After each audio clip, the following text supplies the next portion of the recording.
Um, I guess by way of quick introduction to myself, I'm fortunate enough to be able to have turned a hobby into a profession. So I came out of college. All I wanted to do was to go to Wall Street. Um, I went to Wall Street and got tired of Wall Street after a while because it was a money chase. But the money was there and the kids were in school and all of that. But I pivoted to the solar industry. I really loved the solar industry, but I felt like I wasn't helping people on a one-on-one basis. So I got into career coaching about 5 years ago. Officially, I had always done a little bit of it, but I got in about 5 years ago, and I absolutely love it. So I spend most of my time helping people get new positions, but also I will advise clients on how to handle situations in the workplace, et cetera, et cetera. So about half my clients are IT, and the word agile has come up on every single job description. It's come up on every single resume. Um, so it's an extremely popular expression. Everybody here is much more of an expert on what it means versus myself. A little while ago, I actually had to go and look what it meant. And my son is a software engineer. And I had to call him and ask him for a little bit more detail. But I think I have a pretty good feel for what it's like, or for what it is, and I think a lot of it does apply to job search. So if I could direct your attention to the presentation, basically we're going to talk about using Agile methodology to advance your job search and your career. I'm going to try to look into the camera and look at the PowerPoint presentation at the same time. And again, I apologize that I'm not able to put my PowerPoint in the full view mode. I have a bit of an issue with the technology. So if we're going to talk about Agile, let's talk about it as it applies to both job search and for advancing your career. Let's talk first about job search and basically what it means. So on the left-hand side, what you can see is what I consider to be the basic steps of anybody's job search. It's thinking about a strategic plan in terms of what you want to do. It's discovering what career you want. And most of you may know exactly what career, but your industry is changing so rapidly, it's probably not going to be the same 2 years from now. Obviously, you need the resume, you need the LinkedIn profile, et cetera, et cetera.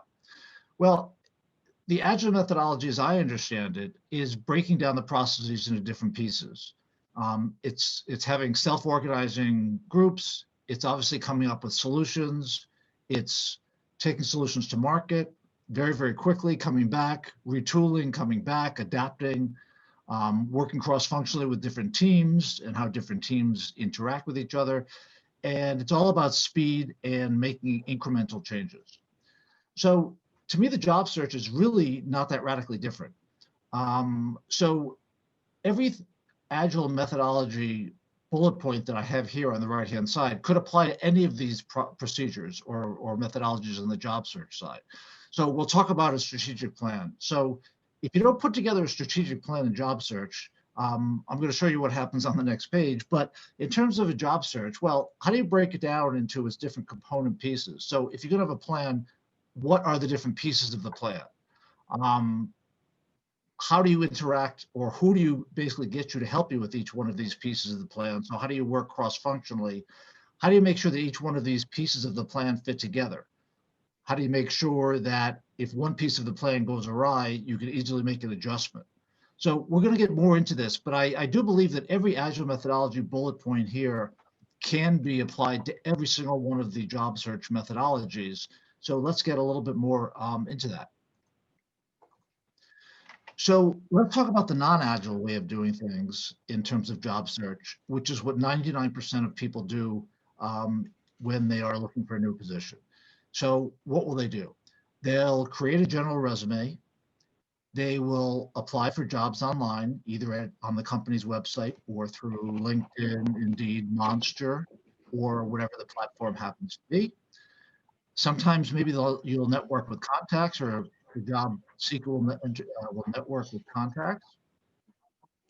I'm going to drop my voice a little bit. It's getting a little echoey. Basically, someone will get an interview and then accept an offer. The problem with this entire process is, where's the strategy? Where's the thinking through steps? How do you know you're applying for the right job? How do you know that the contacts you're networking with are the right contacts? How do you know how to accept an offer? It's a whole process of give and take with an employer. It's not just take an offer that they give you. Um, a general resume. A general resume falls flat in the marketplace because there are so many people that have so many different skills. Even within cybersecurity, I help a lot of people within cybersecurity. I have some clients that have 25 or 30 different certifications in cyber alone, which is absolutely amazing to me. So I think the idea is if you go about this process in a non-thought provoking way, it really becomes a mess. And my understanding is that when Microsoft rolled out all of its products in the 70s and used more of the waterfall and innovated every 2 years, that may have been good back then. But if you're not making quick adjustments to your job search, if you're not making quick adjustments when you're coding or releasing code or going through sprints, then you know how things can get screwed up. So let's talk a little bit about the right way to do things. Okay, so there's a lot of information on this page, so I'm going to go through it slowly. This is really the heart of a lot of what I want to talk about. So job search to me is first about strategy, and then it's about execution. So if you skip the strategy, as I mentioned on the prior page, you're running around with a bit of a chicken with your head cut off because there's a lot of execution steps in job search, as we talked about. There's resume, there's the LinkedIn profile, there's how do you network, your cover letter, how do you prepare for interviews, and then receiving the offer. But you have to really go through the strategy first. So even if you know you were born to be an investment banker, even if you know you were born to be a technologist and you wanted to work for Google, the fact is you still have to think about what it is you're doing. So if you're thinking about making the next step, well, what is the title that you're thinking about? There's so many different titles. I was actually helping a client today try to figure out whether the proper title was solution strategy, program manager, project manager. There were so many titles that this client could potentially have at different firms. Unless this client knows very, very clearly what title that they're capable of and what is the next title in their career, they could get caught making a flat move and not a move up. So I want you to think strategically about what kind of a company you want to work, which Kachi, you want to be in. What is carry the your whole iPad and come out of there. how are you able to learn and move up the whole totem pole? So if you don't go through all of these and many other strategic type questions, again, you just go from job to job and you don't really think carefully about what you've done. And I unfortunately am a casualty, so to speak, of not focusing on strategy. So my background, very simple, was I was in investment banking for 15 years. I was really good at one aspect of what I did, but I kept rolling with the job and rolling with the job and rolling with the money. And the money was great. And at the end of 15 years, when I got laid off with the recession in 07 and 08 and 09, I was left with a part where I hadn't thought strategically about my career. And I went through a 2-year period of layoffs or a period of layoff for myself. Had I thought every 3 or 5 years strategically about, am I in the right place? I was at Merrill Lynch, which was a great place at the time, but I've been in this department for 3 years. Is this where I want to be for the next 3 years? I sort of closed my eyes and just rolled in with the money, and that hurt me eventually.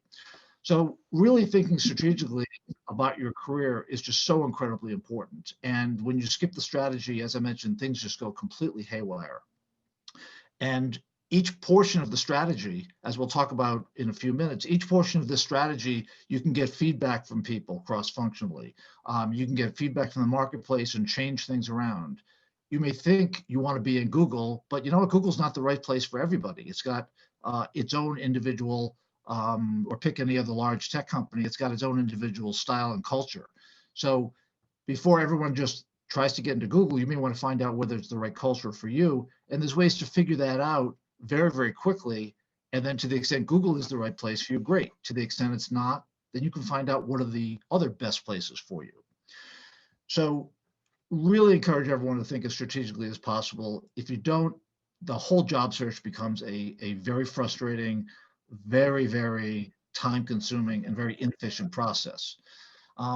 In terms of the execution, I think the steps are relatively straightforward, but there's a number of items within each step to really keep in mind.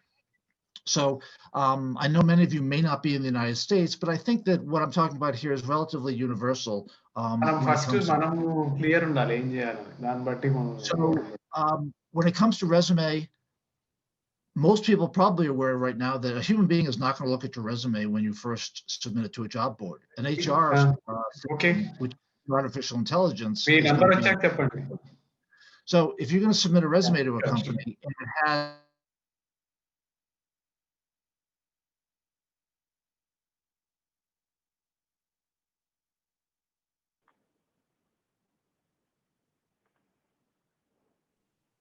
You're mute. You're mute, please.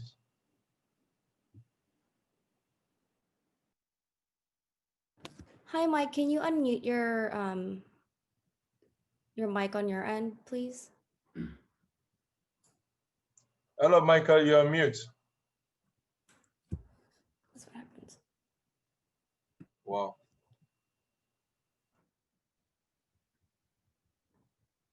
Hi, Mike. Can you unmute yourself, please, on your end?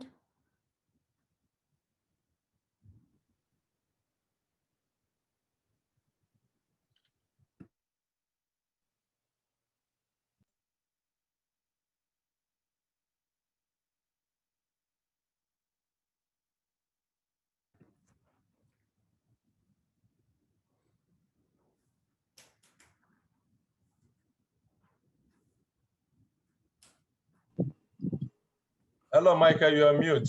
You're mute. Hi, Mike. You're currently muted. Can you unmute yourself, please? There okay, we I go. just saw that. Yep, Yeah. can you hear me now? Yeah, I got Yes. I got muted for about a minute, but it's all good. We can hear you Over a now. minute. Okay, so I was just pointing out that when it comes to the resume and your LinkedIn profile, it's very much about an iterative type process, because as you go through the job search, your goals may change. You may learn something in the marketplace, which means you may want to do a pivot. So changing your resume, being flexible with your LinkedIn profile is really important. The LinkedIn profile is about keyword search optimization. So I don't think you may not have heard of this example, but I had a client that has very much been on the development side of things at a major investment bank, but he's got a sales bent to himself. So we've been talking about a position that involves more of a pre-sale position. Well, he sort of discovered the pre-sale position about halfway through the process of my working with him. So what are we doing? We're going back and we're basically redoing his resume. We're redoing the keywords that are on his LinkedIn profile. And there's 4 sections of your LinkedIn profile where you need keywords. That's the headline section right below your name. It's the about section. It's your experience section. And finally, it's your skills and endorsements section. So as your job search evolves, if you don't find one within a week, then your material should evolve with it. Networking. So I'm a big believer that job boards are not the best way for professionals to get a job unless you're 22 years old or less. I believe that networking is incredibly important. Networking to me is the ultimate in Agile, because you can have a conversation with people about where they think you belong in the marketplace. You can take that feedback and think about where you want to be in the marketplace. You can go back and talk to people about what companies may be best for you. You can think about that information and refine your search.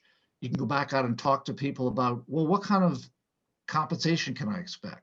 So at every single stage of this idea of networking, you can get smarter and smarter and smarter about the process, and the process will be a lot faster. I teach my clients how to get networking calls, and I'll say, hey, I really want you to have 10 networking calls with the big 4 technology companies here in the United States. And my clients are always nervous about the first couple of calls. Well, after the 3rd call, it becomes very natural. And the 4th call, and you use the information from the first 2 calls to ask smarter questions on the next call.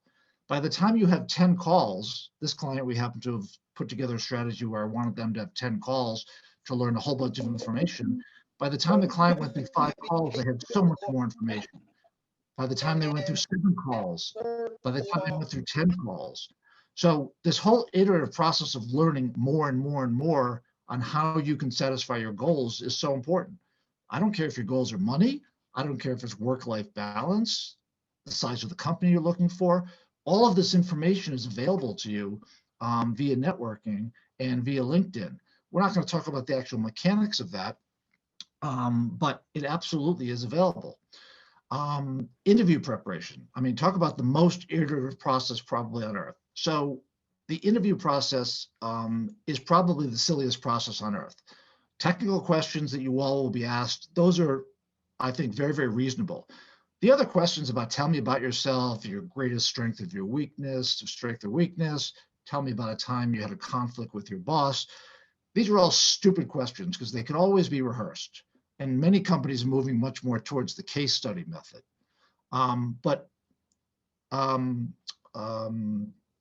Holding aside the case study, you can prepare for these kind of interviews.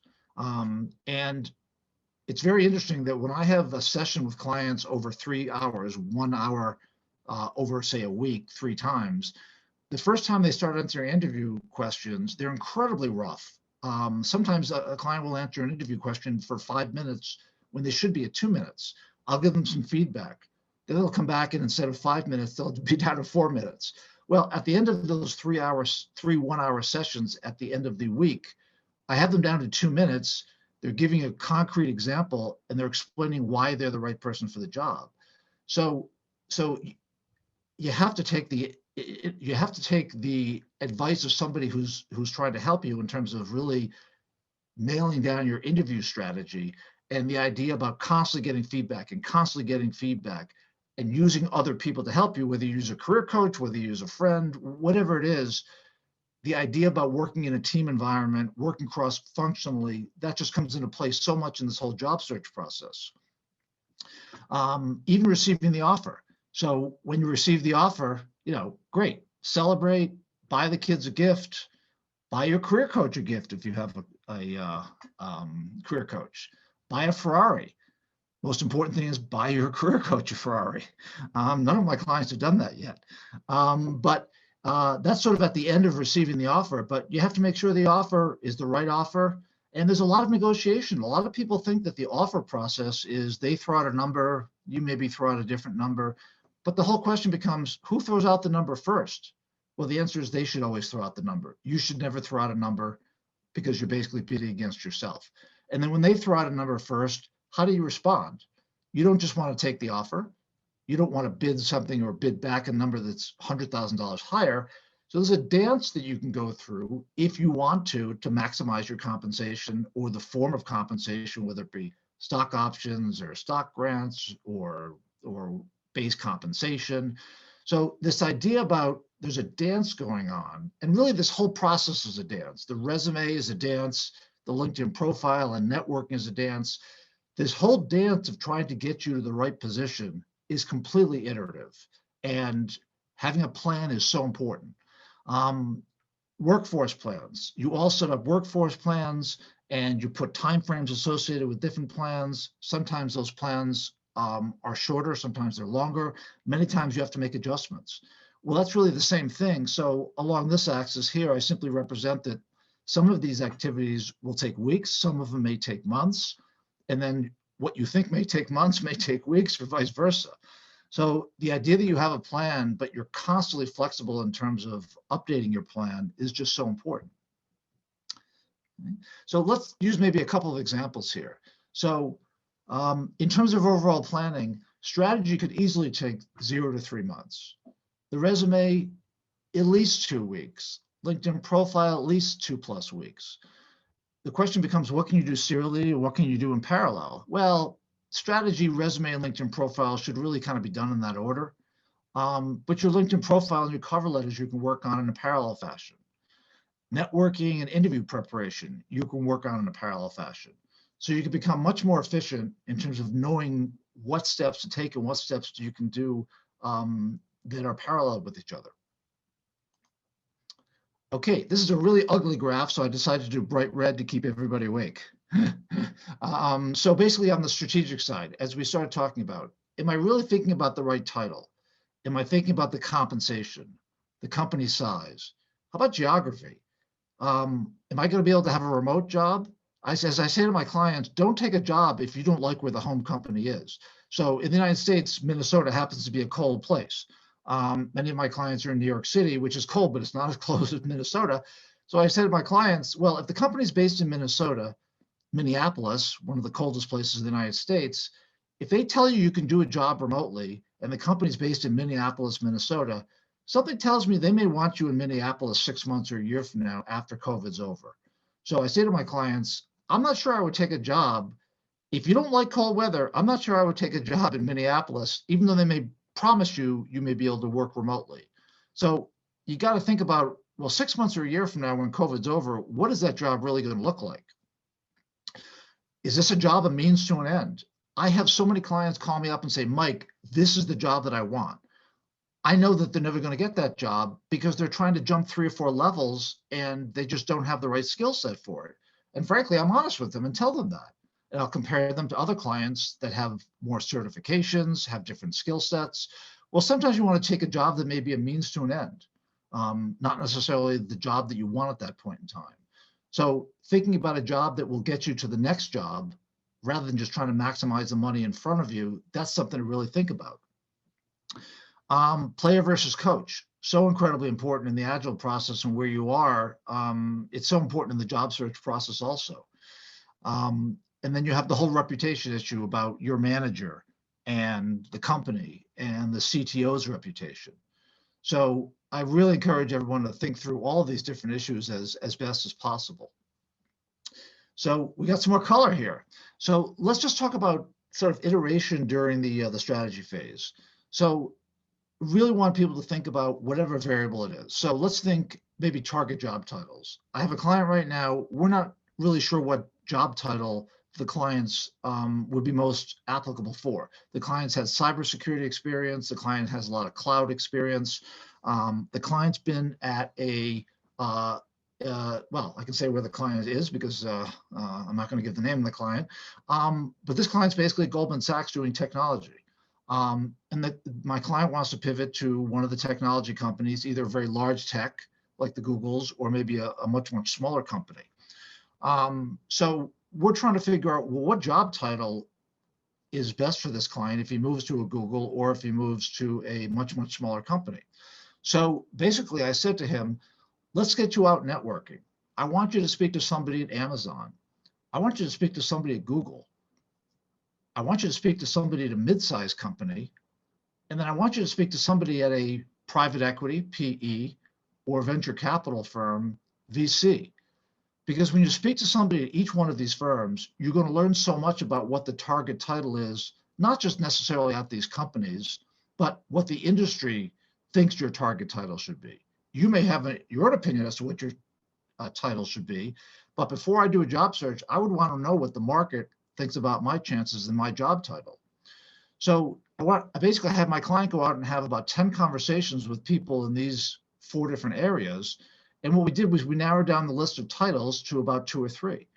Well, we took that list of 2 or 3, or actually the intermediate list was about 5. So we narrowed down the list to about 5. And then I had my client have more conversations with their network.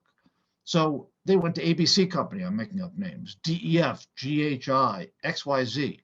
We narrowed it down to 2 to 3 very specific job titles. One was a very specific job title at Amazon, and one was more of a general job title that my client could use at venture capital or private equity firms.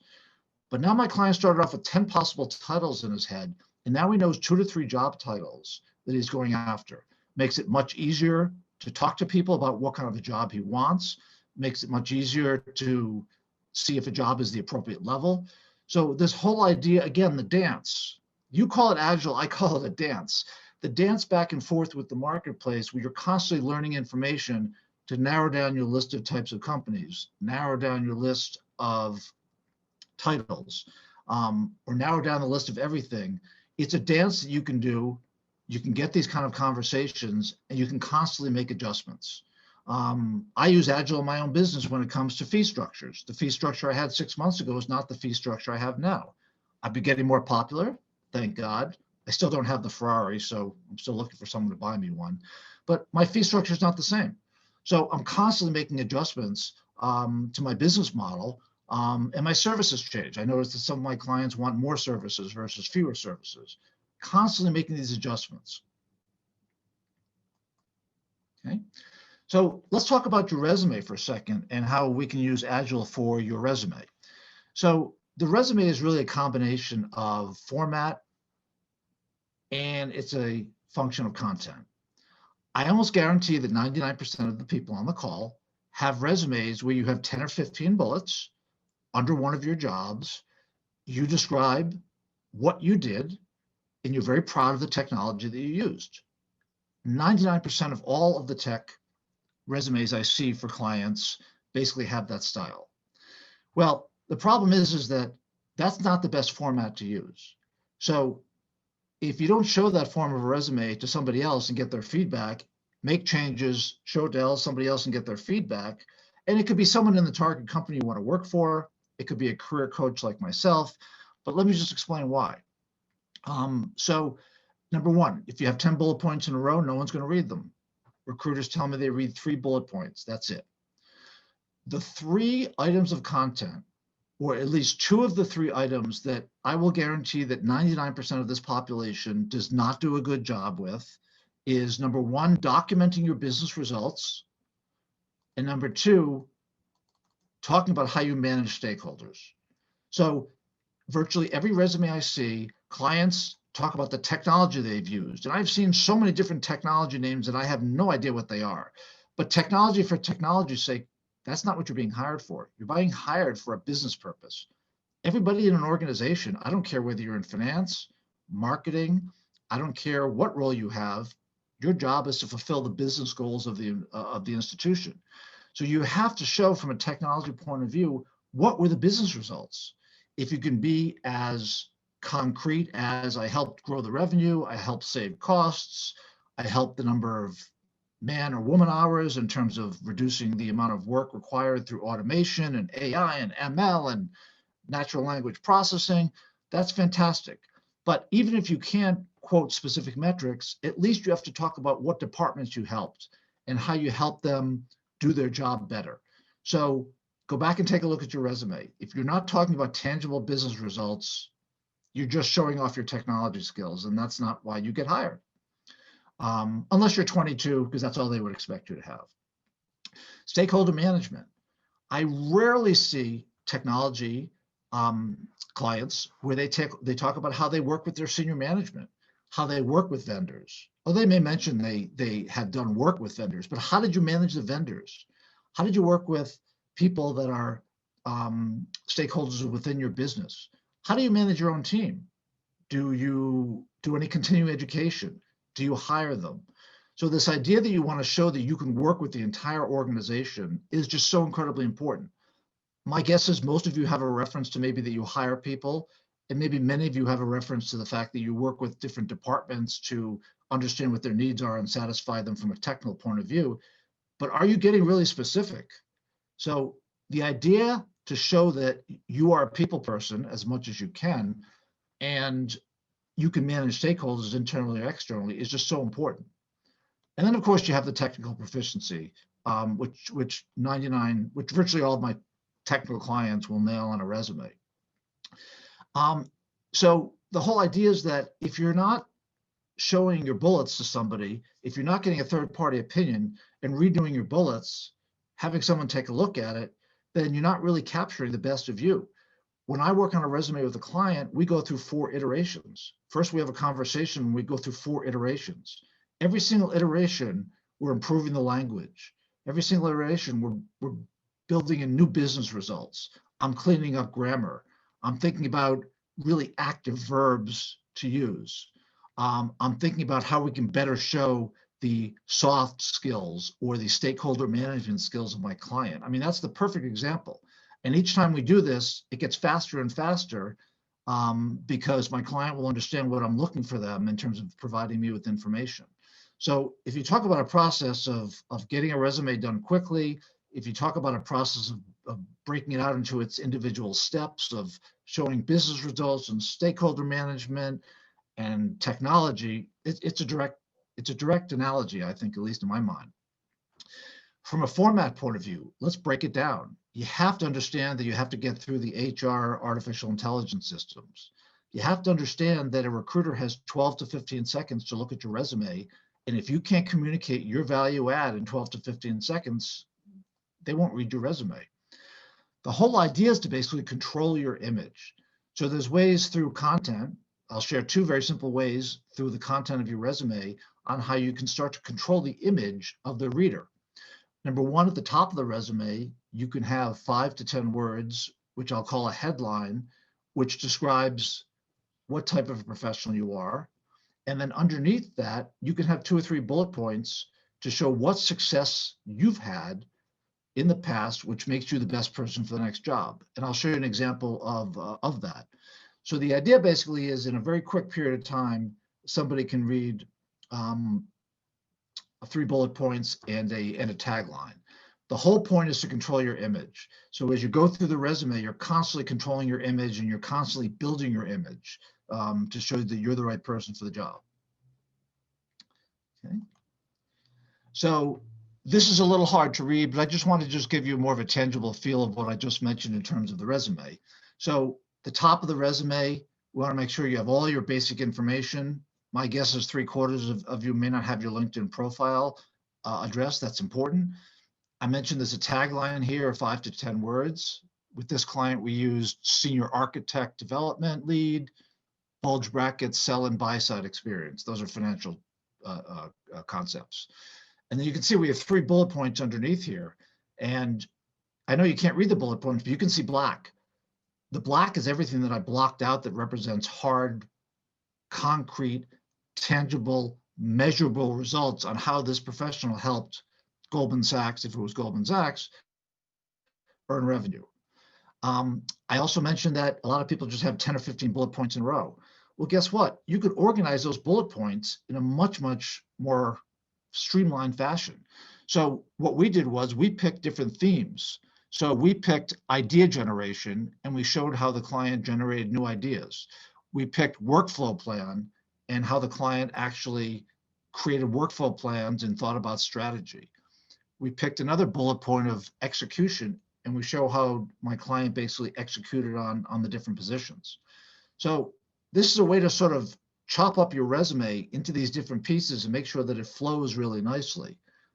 Not that different than someone who's developing a work plan from a technology point of view and thinks about what every step has to be done, where each group has to, what each group has to be responsible for in terms of its different pieces. So the resume really is a very, very iterative step. Okay. So let's talk a little bit about Agile for career advancement. So I'm not as much of an expert on career advancement, but I think there's some topics that are absolutely very applicable when it comes to the Agile methodology. So let's spend a few minutes on this page. Here's the Ferrari I mentioned that you want to buy yourself when you get your offer. Here's the second Ferrari you actually want to buy your career coach when you get the offer. Again, I mentioned I'm still waiting for that Ferrari. So strategically, what are your career goals? Is it money? Is it the kids? Is it the mansion? Is it the car? So you may be doing great in a job, but you don't want to do what I did, which was get stuck 15 years in a job, yes, paying a lot of money, but not really thinking about whether it was satisfying to me. And after 4 years, it actually wasn't satisfying. As I mentioned, I stayed anyway. So really, in terms of increments, I would break your career to 5 to 7 year increments. What is it you want to do for the first 5 years? Then the next 5 years, then the next 5 years. Think about how you want to progress within a company. Think about what type of a company you want to be at. So if you can think about your career in these separate chunks, you can start to think about what's going to be important to you in every single chunk. So if you're coming out in your 22 years, it's probably just getting the experience, and the money probably is not as crucial. Once you get into that chunk when you're in your 30s, if you have kids, then the money may become more important. Work-life balance may become more important. But the most successful people I know, they really try to plan their career as best as possible. Now, of course, the plan's not going to come through. 80% of us are going to be in jobs 5 years from now that we've never even heard of. But if you know that, hey, every 5 to 7 years, I have a sense that I really should be thinking strategically, and I don't really want to get stuck in a job then if you at least keep in mind that your career is a series of 5 to 7 year chunks, it'll really help you think through a little bit more about, are you really where you want to be? So that's just so important. The concept of self-organizing, the idea that in Agile, there's different groups and they self-organize, they can teach each other, and certain groups can volunteer to take certain parts of the project. Well, I hate to say it, but in terms of self-organization, if you don't manage your career, it's not going to get managed for you. You have to take responsibility for your career. I see so many people where they leave the promotion decision up to the boss. I see so many people where they don't think about their career, manage their career. Am I getting paid the right amount of money? Am I really advancing? Because the problem in this world is that if you don't manage your career, you're going to be used. And I think technology people are used more than any other professional out there, because technology people sometimes are on the quieter side. These are generalizations from my clients. It's my own opinion. Technology clients tend to be on the quieter side. They tend not to be as sales oriented. They tend not to be as aggressive when it comes to managing their career. They really love technology and love to work with technology. Well, that's fine, but unless you manage how you're using technology, you will get used and abused by the marketplace. You won't get paid. You won't get promoted. And you'll wonder why it's happening to other people. So the ultimately, you have to self-organize, and you basically have to do this yourself. There's nobody out there that's going to manage your career for you. Even if you come to a career coach like myself, we'll work together for 1 month, 2 months, or 3 months. But at the end of the day, it's up to you. So managing your career is just so important. Working cross-functionally. So you're constantly working with other departments. You're constantly meeting new people in other groups, whether it's for a particular project or a number of different projects. So the idea of working cross-functionally in an Agile format is getting to know people in other departments, sharing the work, and really learning from everybody. Well, the other issue I see with technology folks is they tend not to be as outgoing or as sales-oriented as someone like myself who came from finance. Again, my own characterization of my own clients. Well, I hate to say it, but you have to break out of your bubble. So with the idea of being cross-functional and working with other teams, go invite somebody in HR for coffee. Go invite somebody from the marketing department to have a coffee. Obviously, I'm speaking post-COVID, or a virtual coffee. So let me give you an example. My son works for a technology company. He does have a little bit of a sales bent to him. He's got a personality. So when he got to his company, he's a Python coder. So he's an expert in Python, but he allocated a certain percentage of his day to getting to know the finance people, getting to know the marketing people, getting to know people in different technology divisions of his company. And he's known across the company as a guy that can get things done. And he's known by many more people than professionals at his age, because he basically took himself out of his individual role and met people at the water cooler, had a conversation with them, even if it was just to share backgrounds. So if you're not out there cross-functionally talking to people, it's really a problem. And the great thing about my son is that he'll get information from a coffee, and he'll take that information and use that to basically advance his career. So he's not using people, he's getting to know them. But when you talk to somebody in finance and you're a Python programmer, you find out interesting information about your company you may not have known. And then my son took that information and said, that's interesting. I think I want to work on a project that's more finance oriented, because he really likes finance. When he had a coffee with somebody that was in the marketing department, he learned very quickly, well, marketing wasn't exactly for him. So he adjusted himself, and he made sure that the projects that he worked on weren't directly involved with marketing. So every single conversation you learn something. Every single conversation you can make some sort of an adjustment. I'm not suggesting you have to make an adjustment, but with every conversation you learn something. So whether it's networking for a job, whether it's coffees with people internally, whether it's getting to know your boss over a beer when we can have a beer, this is just so important to build your career. And guess what happens when layoffs come?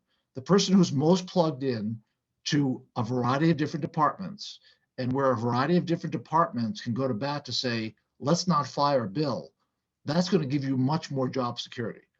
I realize that we're in a completely bull market for technology at this point, and most of you could probably find the wrong job very quickly Many of you could find the right job very quickly, but the more political capital you have internally, because you've had these kind of coffees, the more you're going to survive any kind of a potential layoff. So I think that's really, really important. Adaptivity. We haven't talked a lot about adaptivity, but we kind of hinted at it. You want to be adaptive. To me, that means a few different things. It means always have a fresh resume on hand, not literally updated to the moment, but do you know how many people come to me and said, Mike, I have not improved my resume in 10 years. And you know what? We have to completely redo the resume, and that takes time. And the person with a typical situation, somebody comes to me and says, Mike, I saw a job on a job board. I really want to apply, and it's due a week from now. I haven't redone my resume in 10 years. Can you help me? You know what? I'm not going to help that client because they haven't done their resume in 10 years. It's going to need iteration. And guess what? The job they're applying for may not even be real to begin with because it's on a job board. I mentioned I don't like job boards. So that client should have had a resume that maybe was 1 or 2 years old at the latest. I can take a 1 or 2 year resume in 3 days and bring it up to a B or B plus. I'd like more time. I could bring it up to a B or B plus, and that client would have been able to apply for that job. So many of you may have very old resumes around. You may not have the most current technologies on there, but I really would encourage you to be as quick as possible and be adaptive in the marketplace. You know, the way that many of you are going to get a job is somebody's going to give you a call and say, hey, I just heard of a job opening at ABC company. Would you like to come interview? Well, that's great, but if you have an old resume, you don't want to say, I can't come in Monday because my resume is not updated. You might as well just give up at that point. So having an updated resume, having as many conversations as possible, being as smart as possible what's happening in your company, being as smart as possible what's happening in your industry, and then being able to take advantage of that is really, really important. I'm not suggesting people can't stay at one company for their entire life. You could probably stay at Google and move around, or at Amazon, and have a fantastic career from now until the day that you pass from this planet. But you still want to be agile and flexible enough to be able to change departments. You want to have the resume on hand. You want to know people in different departments so you can basically move around quicker than somebody else. So maybe we'll talk a little about incremental changes. So everything is on the increment that we're talking about here. So how about a review every 3 months? When I was in investment banking, you know what my review was? It was my boss sitting down with me saying, this is your bonus. That was it. He may have said something afterward in terms of how I performed, but you know what? I completely ignored him because all I cared about was the money. Now, nobody on this call, I would assume, I'll make the assumption not many people on this call are having reviews every 3 months. My suggestion is ask your boss for 3-month reviews. They don't have to be formal reviews like an annual review. Many of us have annual reviews in the United States, but you have to take charge of your career. So if you think about things in steps, and if you think about doing things incrementally, I would ask your boss for a review every single 3 months. That way you can tell what you're being told formally. You can get the intonation of your boss's voice. You can tell what the body language is, maybe a little bit more when we're not in COVID. But if you sit down every 3 months with your boss and have a discussion, you won't be surprised if you get a promotion. You won't be surprised if you get fired. You won't be surprised if somebody else gets promoted ahead of you. So we'll assume the boss will actually give you good feedback, but you have to take the responsibility to ask for that.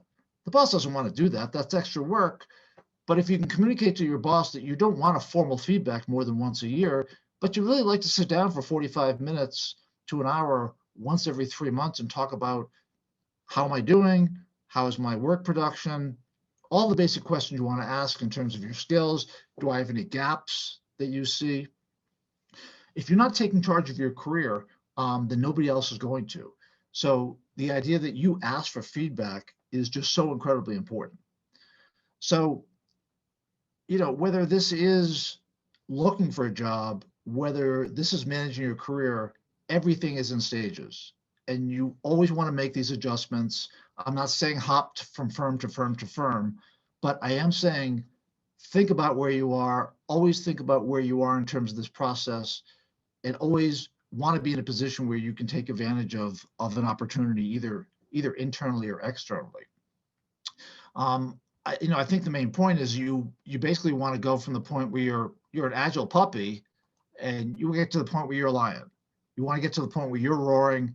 You want to get to a point where you're in charge of your career. And again, if the one piece of advice I can give more than anything else to people who are technically oriented is show business results, get to know non-technical people, and understand that technology is not an end in itself. It's a means to an end. Many people say that, but they don't really realize what that means. So, hopefully we can open it up for questions, maybe a little early if that's possible, because I think we generally do Q&A at about 10 minutes from now. But I'd like to open up a little earlier if it's possible, because I want to hear what you have to say. I already know what's in my head, but I don't learn unless I hear from you. And what I'm going to do is I'm going to take the information that is asked of me today, and I'm going to use that with my clients tomorrow morning when I have a call. I have a call tomorrow morning at 9 o'clock with a client who does technology at Sumitomo Bank. The questions you're going to ask me, I'm going to use that in terms of what I've learned to discuss with my client tomorrow, obviously, if it's appropriate.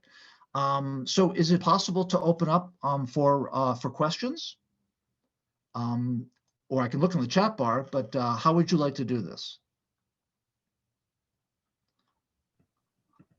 Okay, well, I can just go to the Zoom chat, and I guess I should start at the beginning to be fair.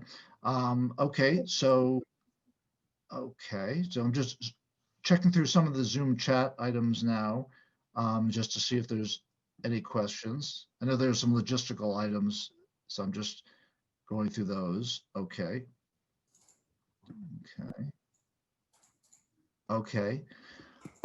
So one question.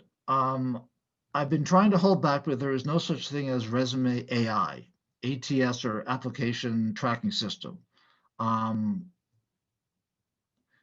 Okay, so someone's shaking their head to see, is there such, they're shaking their head here to see what a certain, I'm not 100% sure what the question is, but I think the idea is that, the question is maybe, is AI making a decision at the end of the day? And I think the answer is no, AI is making a screening. And interesting enough, last night, New York State just announced that there's some legislation that's basically in the Senate right now, that if a company uses AI to screen you, they actually have to tell the client that. So I completely agree that a human is the one that's going to get you the job. The human's going to put your resume or advance your resume through the process. But the very first step, if you apply online, it's not going to go to a company. It's not going to go to a human being. It's going to go to a computer, at least with medium to large size companies. Okay. So bear with me a second. So interesting. So someone's disagreeing with me in terms of how important AI can be in terms of the recruiting process.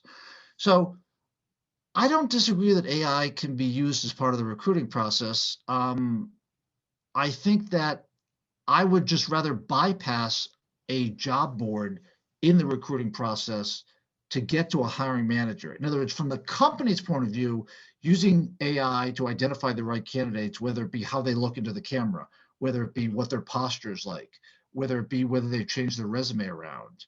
From a company's point of view, yes, that's going to show whether a client is maybe the right fit. So when I talk about, I don't like job boards and I don't like AI making a decision when I would love a human to make a decision, it's from the job seeker's point of view. I think from an employer's point of view, AI makes a lot of sense. And that's where there's a bit of a conflict, because the employer wants to use AI to find the right people.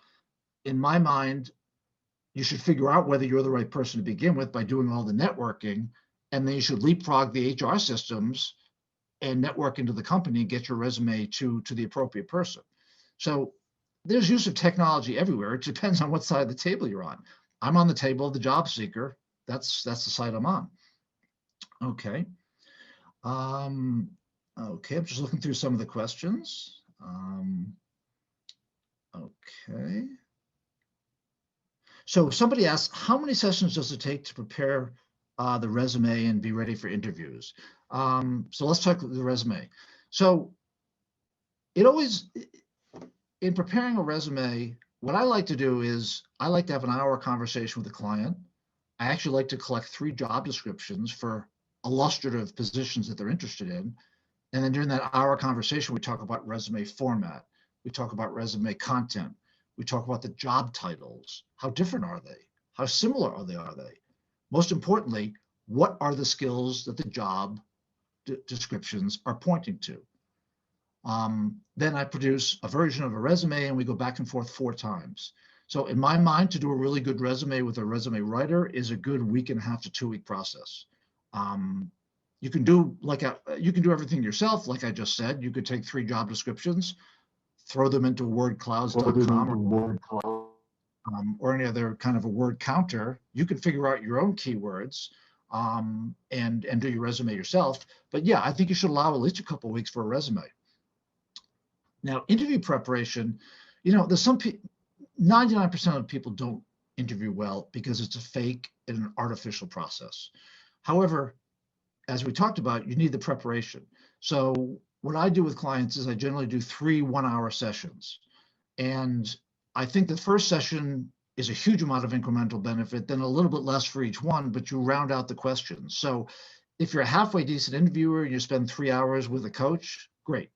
If you spend 3 hours with a friend, maybe spend 4 or 5 because the friend may not give you maybe as quality advice. I'm biased for what I do for a living, but at least 3 to 5 hours for interview preparation. Because I guarantee you'll answer questions that are more than, you'll speak for more than 2 minutes, or you won't give an example, or you may display some fear in the process.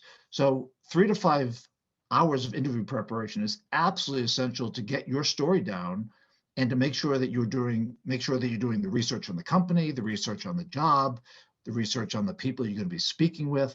So I'd say 3 to 5 hours for preparing for an interview is absolutely important. Let me give you an example. A client had an interview at Mondelez, the food company. And the first question they asked them, or one of the first questions they asked them was, who in the food industry do you think is doing a better job than us at launching new products? And my client, I had only done 1 hour interview session with her, so we hadn't done a lot. She didn't come from the food industry. She didn't have time to do a lot of research as to who Mondelez's competitors are. They make Oreos and all the good things. So you got to spend the time doing the research. When I was at Merrill Lynch and Credit Suisse investment banking, I used to look at them and say, well, how is Merrill Lynch different than Goldman? And 99% of the candidates couldn't tell me because they simply didn't do the research. Okay, let's see. Let's see else. Okay, so somebody's saying that they hired a resume writer and they get picked up by recruiters, and they talk to recruiters. When they submit their resume, they tend not to hear back. Okay, so let's break that down. If you're applying on a job board and you hear nothing back, 99% of the time, that's what everybody is going to experience. So I don't like job boards. I would not even apply on a job board, frankly. It's an extreme view, but that's my view. You're going to get ghosted on job boards. When it comes to recruiter, I think recruiters can be very helpful, especially for this crowd. I think that if you have a conversation with a recruiter, then if they're not coming back to you within 3 to 5 days with feedback about whether you fit for a job, 3 to 5 days later, give them a call. 3 to 5 days later, give them a call. Keep on top of them. Contact them once a week. Contact them once every 2 weeks. The thing about the job search process is you just have to be super aggressive and constantly contacting people over and over again. The nice thing what I like about networking is the more you network, the smarter you get, the more you get your resume to a hiring manager. That to me is taking control of the job search process. Giving your job search process over to a recruiter, it's more passive. Having a great LinkedIn profile with keywords, you will be found, but it's passive. You do it once. So have a great LinkedIn profile. Talk to the recruiters and keep on top of them, but network. Okay, what is the best way to network with or talk to people from your goal companies? Okay, so to me, the best way to have a conversation with people in a company is to find a commonality you have with them. So if you went to the same university, so you can easily go on LinkedIn, find that God knows how many people work at Google, and you can do a search for people that went to the same university as you. You can do a search for people that maybe worked for the same company you used to work for. You can see whether they're you have any, your second connections, meaning you know somebody in common. So to me, going in cold into a company is really, really difficult to get any kind of traction. So if you can identify that you both went to the same school, then you can invite them. I would say something like, hi, let's take my case. I went to the University of Pennsylvania and graduated in 1988. So if I see people who went to Penn at Google, I would send them a invitation in LinkedIn. I would include a note and I'd say, hi, Penn 88 alum wishes to connect. Hey, we're both part of the same club. So if you share a university, that's a great entree. If you both used to work for a similar company, that's a great entree. If you have second connections, you can mention that person's name. Hey, we both know Bob Smith. I sometimes make it more general. Hi, we have connections in common. I want to add you to my network. So that's incredibly important. Now, you may say to me, well, Mike, what happens if I went to a small university? What happens if I didn't work for a big company or I worked for the same company for a lot of years? Well, here's a trick. Let's assume you want to penetrate a company, but you really don't have any commonalities with them. Well, you can create the commonalities. Find 50 people that work for that company, try to link in with them, and the note is, greetings, hi, I wish to add you to my professional network. Well, if you're trying to get into Google and you invite 50 employees at Google with that note, you're going to get 5 of them to probably accept your invitation. I'm just making that up. Well, guess what happens when 5 of them accept your invitation? All of their first connections become your second connections. And most people have a lot of people that work in their company as connections. So if you can link into 5 people at Google, you now are second connections with all of their first connections. So now you may have had no second connections at Google. You meet 5 people on LinkedIn, and now you have a whole bunch of second connections. So I've invited another 5 people at Google. So I love inviting first connections, but it's not the first connections I find the most valuable. It's the second connections. So it was interesting. There was a company of 50 people. My client wanted me to get them involved. My client wanted me to get somebody in an informational interview with the company. It was 50 people. I had absolutely nothing in common with anybody there. So what did I do? I literally sent out an invitation to 25 people saying, I'd like to add you to my professional network. I think about 3 of them came back and said, sure, I'll add you. Well, now all of a sudden in a company of 50, I have 3 first connections and I had 20 second connections, 20 of a 50-person company. Well, guess what? I linked in with those second connections and made them first connections.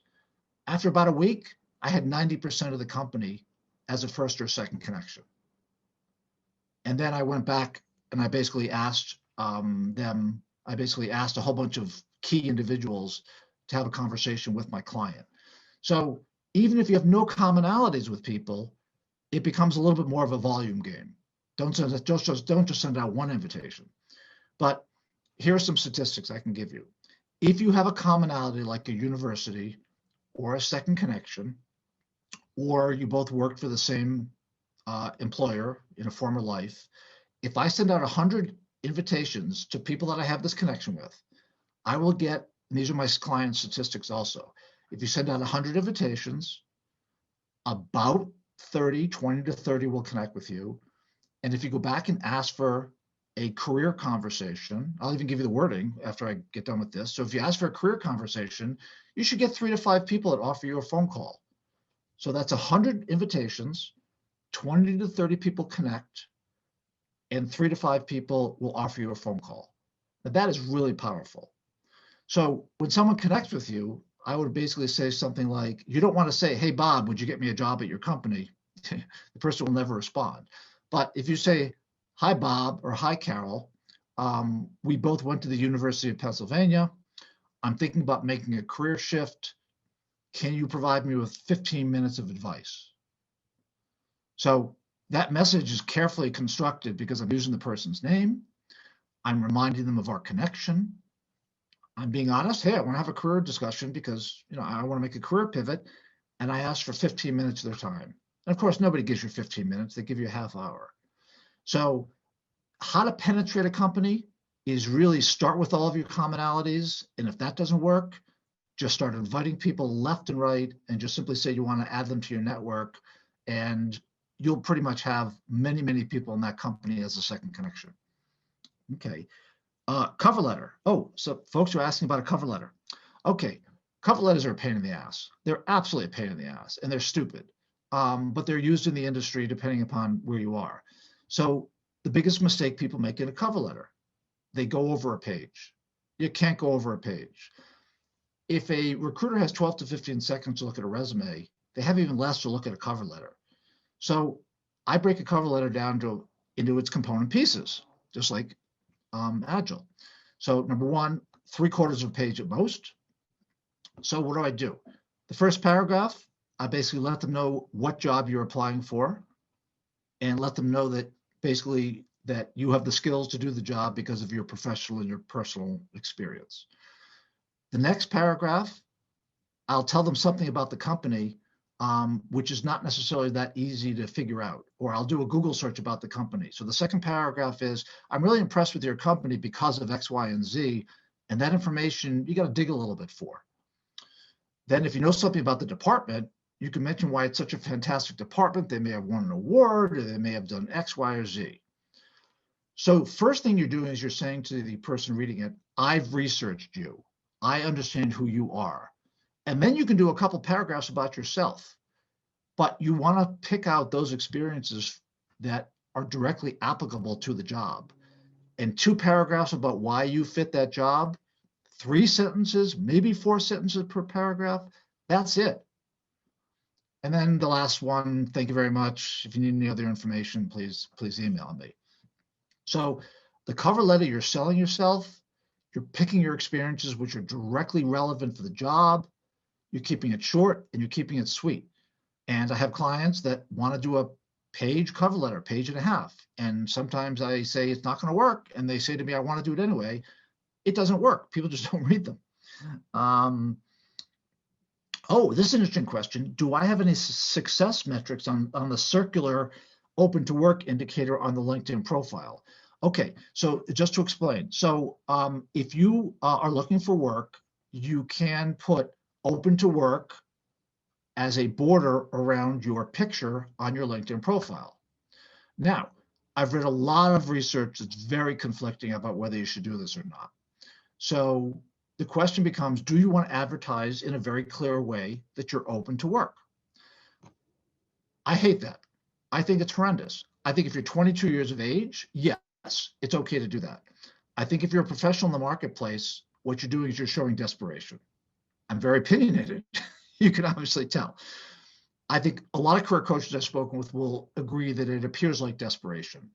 There's plenty of ways to indicate that you're open for work. There's ways to communicate with recruiters behind the scenes about what your parameters are that you want. And there's ways to go out there and network with people like I just discussed on LinkedIn.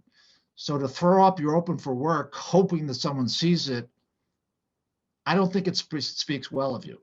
And besides, I don't think you're ever open for work. So even though you may not have worked in the last 6 months, you have to have something on your resume about what you did, even if it's volunteer work, even if it's consulting assignment. So when you say open to work, it means I haven't been doing anything with my time. I've been sitting with my thumbs, you know where. So to me, you're not. You should be taking a course. You should be getting a certification. You should be trying to do consulting work. So you shouldn't be really open to work, so to speak.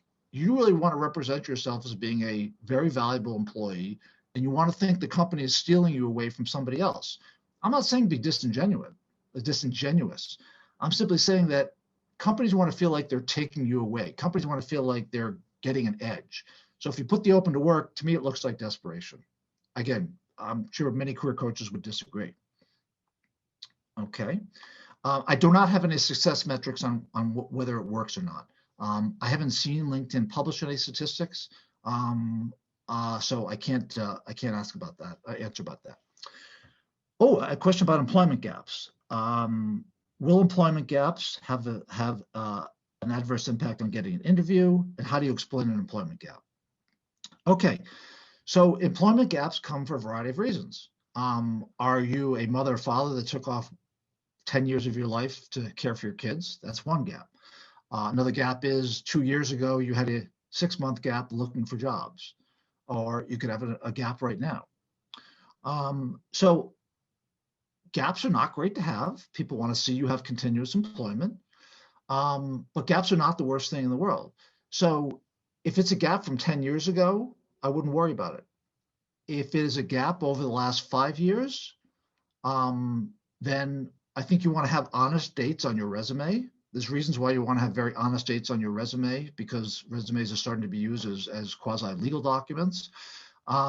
So I think you do want to show your gaps, but I think in an interview, you have to phrase it the right way.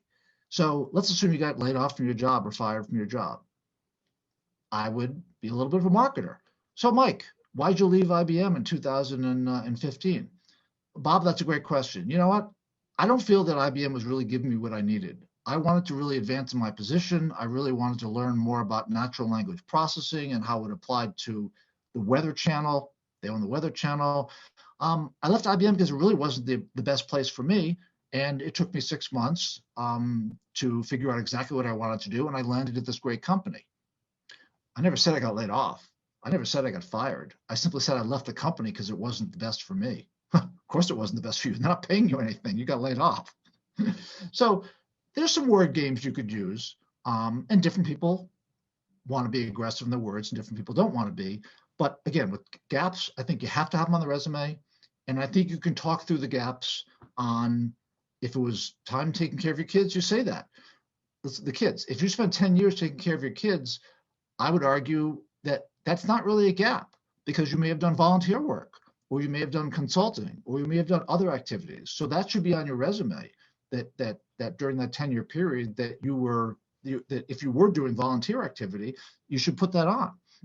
So gaps are never great, but we all have them. I have 2 gaps on my resume, and I turned out okay. All right. So someone says, my job title may sound like more than it is. And a recruiter said that they were overqualified, even though you wanted the job. Okay, I'm not 100% sure I understand the question, but I think I may be able to answer something similar. So your job title is your job title. I believe that job titles belong on your resume and on your LinkedIn profile, but you can put a functional job title next to it. So if you have a job title, but if you have a job title, but it doesn't indicate that you were a manager, you can put the word manager in. You can indicate that you were department head, or there's ways to add information after your official job title, but I think your job title has to be there. Now, if a recruiter sees that and sees your job title, they're going to have an impression in their mind right away about what kind of a professional you are. So there's only so much you can do. You can't change your job title. Again, I don't think you should, but I think if you preface an email to a recruiter saying, hey, I have this is my title, but I really have exceeded the responsibilities, and here are the responsibilities that I did, then you can show the person that your job title is not appropriate for you. So that's one way to communicate that you've had more senior experience. But job titles are important because they really put an image in somebody's mind of who you are. So that's why I'd like to put a little extra information on a resume about anything else about that job title that you want to offset. So you're keeping within the bounds of, I won't say legality yet by putting the official job title there, but you're sort of qualifying it afterwards by putting in how you want the impression, your impression to be seen. Okay. A question about expectation of salary ranges. Okay. On the application. Okay. All right. So the question is about salary ranges. So I just wrote a blog last week, and I basically said that you can figure out your salary range extremely well. So the whole slide I showed on networking. Okay. So let's go back.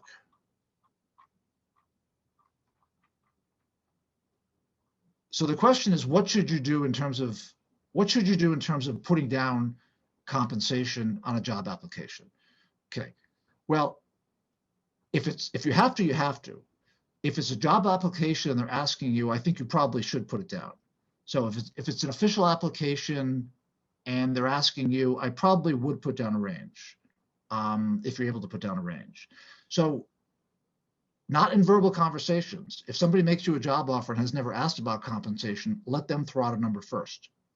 However, if you're applying online, which again, I don't like, and you have to answer a compensation question, answer it. If it's an option, I'd say probably answer it because they may screen out people that don't answer that.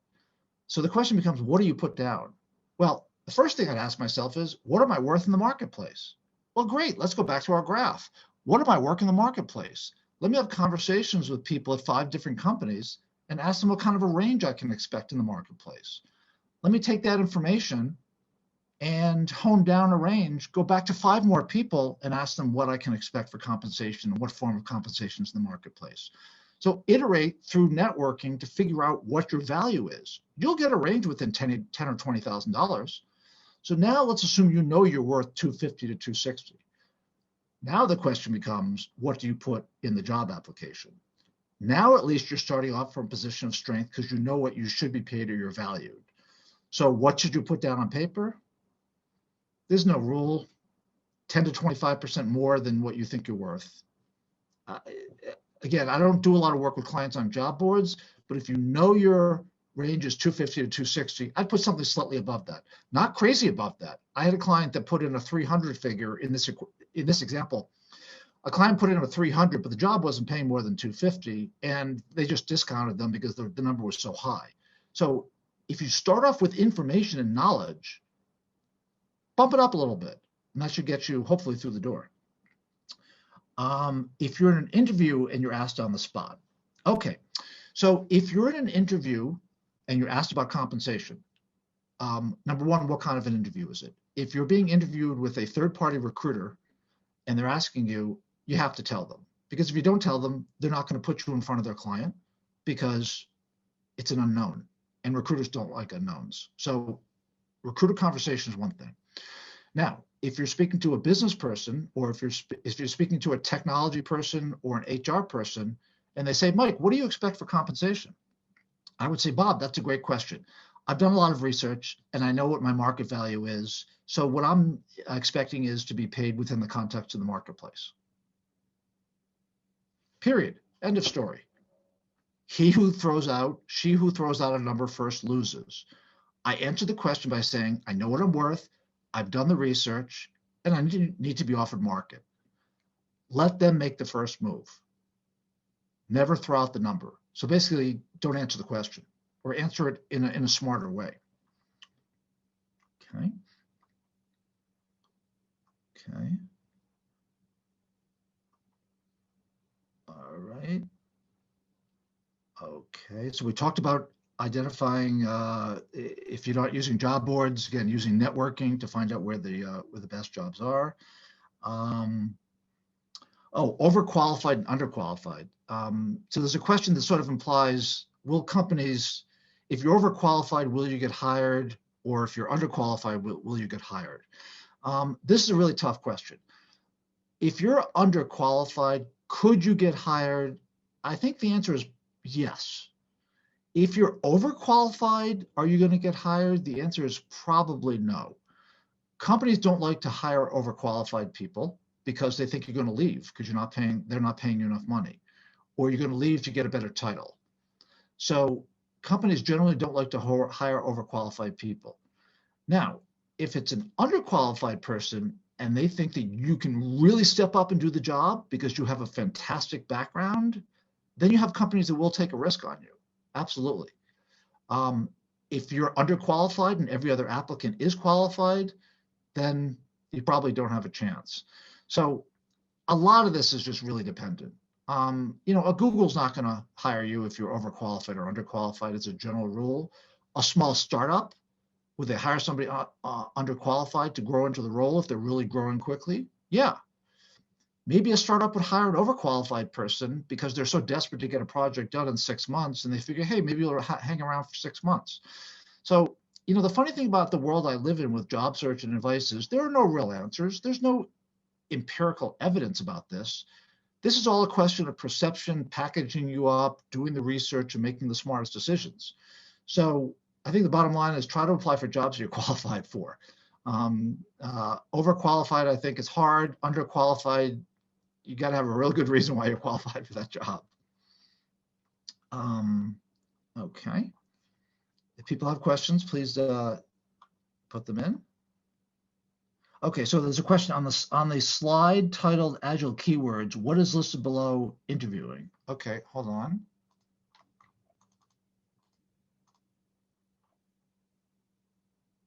On the slide, Agile Keywords.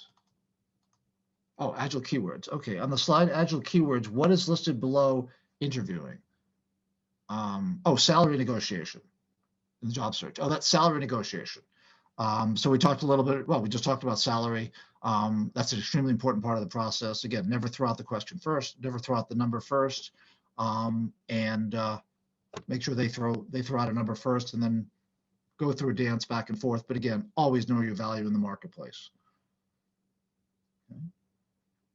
I'm just checking to see if there are any other, okay. See if there's any other questions. Okay.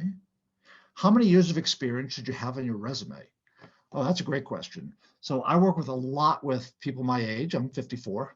I'm also single if there's any pretty women out there, but it's not the right forum for that.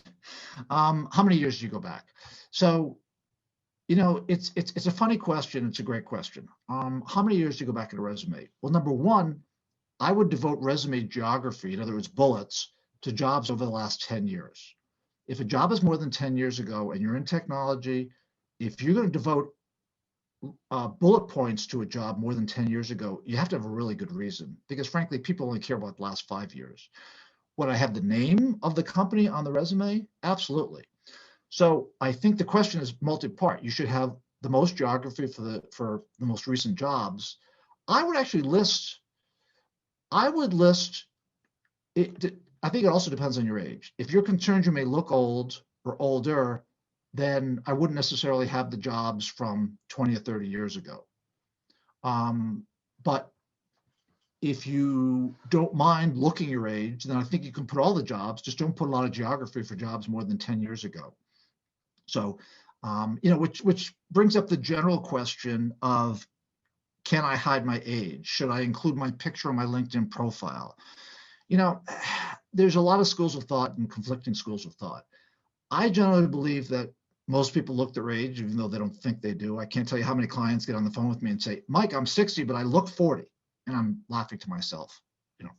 So I don't think you can really hide your age. I think that you can talk about current experiences and talk about skills that you have to show people that you're current in the marketplace, certification, certainly for folks on this call. I don't think you have to put years down that you graduated college. Now, some people would say, well, that's a dead giveaway that you're old. I don't put down those dates on the resume or the LinkedIn profile. So I think there's massaging around the edges you can do with your age, but there's not a lot you can really do. So if you are in your 50s, I wouldn't have every single job you've ever had on your resume. I think it's just it's gonna look foolish. When if someone offers you a job and says, we're going to do a background check on you, please list all your companies. Oh, then you have to list all your companies, because a background check is going to find out you work for somebody. So hopefully answers the question. But again, the most important thing is really resume geography for jobs over the last 10 years. If it's beyond that, nobody really cares, especially in this industry. Okay. Somebody says, should they include certification or a certificate in process or in progress? Okay, great question. So obviously, if you have a certificate, you certainly want to mention that. And there's a variety of spaces you can do that. I generally do that towards the end of the resume in a section called other accomplishments or accomplishments. So if you have the certificates, list them. However, if you have 50 certificates, don't list all 50. List 3 of them. Provide a hyperlink to a cloud source where they can look up the rest of your certifications. You can put all your certifications on your LinkedIn profile. But the question is really, what if I'm in the middle of a certification? The answer is absolutely yes. I will say to clients, I have a lot of clients that they know SQL, but they don't know Python. And if you're in financial services, which I handle some clients in, a lot of clients, if a client doesn't know Python, I'll make a suggestion they start a Python course, finish the course, and put the Python course on there. Put that you're in the middle of it. You want to say Python blah, blah, blah, certificate expected March 2021. Be honest and let them know you're in the middle of a certificate. But I think putting a certificate in progress looks great. It means that you're hungry.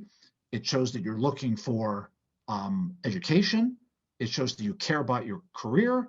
So I don't care if you just signed up yesterday, put it on your resume. Now it has to be legitimate. You have to be going through the course and you have to be learning. I wouldn't put certificate on just because you're paid for it, but absolutely. Anything that shows hunger, anything that shows learning, anything that shows that you have an advantage over the next person, it's do or die, it's cutthroat. That's what this world is about in getting a job. When you get to the job, cross-functional, working with people and all of that.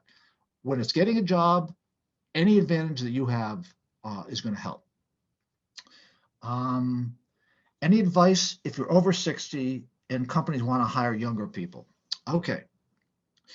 This question comes up a lot with clients. So number one, if you're over 60, a lot of young startups are not going to take you.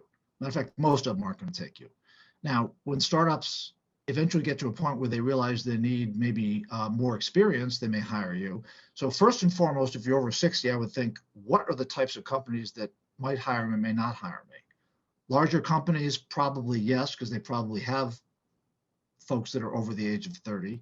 So the first thing you can do if you're over 60 is figure out what are the right companies to apply to. Let's assume you really want to get into one of the big, you want to get into one of the top 20 tech companies. Well, you know what? Let's go back to the page. Network with somebody at the top 20, network with everybody at one of the top 10, 20 tech companies. Ask them that question. You'll figure out there's probably 2 or 3 that are friendly to people over 60. That's where you can focus your attention. The other way you can do it is through certifications and keeping current with knowledge. So with this very technical crowd, the more certifications you have, the better. So if I was 60 years old, I would get as many certifications as possible. I would get something from an Ivy League. I would get something from Coursera, from Udemy. You can counteract age by showing that you have current skill sets in the marketplace. At least that's the best way to do it, I find, is through certifications, knowing current technology, speaking about current technology in the interview process. Okay. So as a question, I know we have a couple more minutes. What are some sorry, the screen jumps a bit. What are some effective networking questions to ask? Okay, well, I would break that up into 2 different categories. I believe that some conversations can be strategic in nature, like this kind. I would call these strategy phone calls, where what you're basically doing is you're trying to find out information. You're not trying to impress the other person. However, if you're trying to get an informational interview and try to get into a company and you're networking that way, then you're selling yourself. So if you're in the strategy kind of a call, big picture, anything you can ask, even what salary range can I expect? If you're networking and you're really trying to get the job, then I think you have to ask more targeted questions that show that you've done the research. So if you're speaking to somebody at Google and you're networking with them, you can say, hey, I heard you guys just released earnings. How well is your division doing? Or, what are the real profit centers within Google? I just saw that the company released earnings. So if you're networking for a job, you can ask questions about the other person. You can ask smart questions about the company. And you can ask questions that demonstrate that you really want to work there. Hey, I've been working on Python for 5 years. Does Google value that skill? So depends what kind of a conversation you're having. It really depends on what kind of a question. Big picture conversation, any question goes. You're networking to try to get into a company. You want to ask smart questions, demonstrate you understand something about the company, demonstrate that you want to get the job. Is there a big difference in styles from country to country when it comes to resumes? So I used to work in Canada, and I've seen the Canadian resumes and US resumes are virtually identical. I've done resumes for people in Australia, and I've seen they're very similar to the US. I don't know for the other countries. Just don't have any clients that work in the other countries. Okay. Okay. Do I have a different resume? The question is, do I have multiple versions of a resume? The question is about, the question is a little more specific than that, but the question is, do you want to have multiple resumes? This is one of the best questions in the business. A general resume, as I mentioned, never works. So the opposite question is, well, how about a specific resume? Well, if you're going to play the job board, if you're going to play the job board game, then in theory, you should scrape the keywords from that job description, make sure they're plentiful on your resume, and you should have one version of your resume, and that's what you should submit. And if you submit 20 jobs for 20 jobs, you should do that 20 times, which is another reason I don't like job boards. However, I do think that most people need 2 or 3 different versions of the resume, and it all depends what your job goals are. If you want to be a project manager versus a program manager versus a project, program, or product, if you could do all 3 roles, I would have a resume for all 3 roles and make sure that each one of the resumes is tilted in that direction. So I think most people should have more than one version of a resume. Now, if you're going in for a job and you want to tweak your bullet, if you also remember, I mentioned a tagline and 3 bullet points below your resume. If you're going in for a job, you can always tweak those at the very top. That's kind of makes for a modular resume. So you should have 2 or 3 basic forms of your resume. If you want to tweak it because you really want to get into Google, great. Tweak your job tagline at the top and tweak your 3 bullet points. Leave the rest alone. Okay. Okay. Let's see if there's anything else.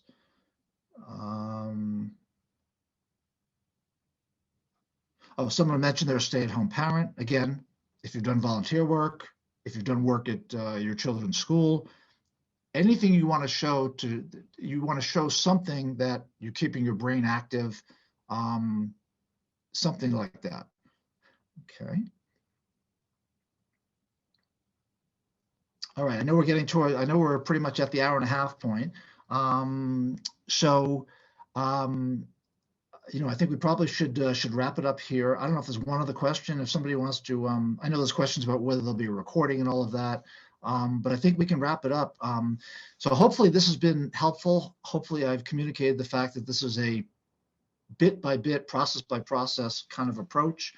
And the way you go about your job with Agile and the way you go about job search is really not that different. It's breaking things into pieces, focusing on what you can focus on, get information from the marketplace and iterate as much as possible, everything that you can do, and just keep talking to as many people as possible. And that's really the best way to advance in your career or to get a new job. Thank you. Thank you so much, Mike. And thanks to everyone who asked really insightful questions. I'm pretty sure everybody got some really useful tips here tonight. So thanks again, Mike. Really, really great session. Okay, thank you. Thank you, everybody.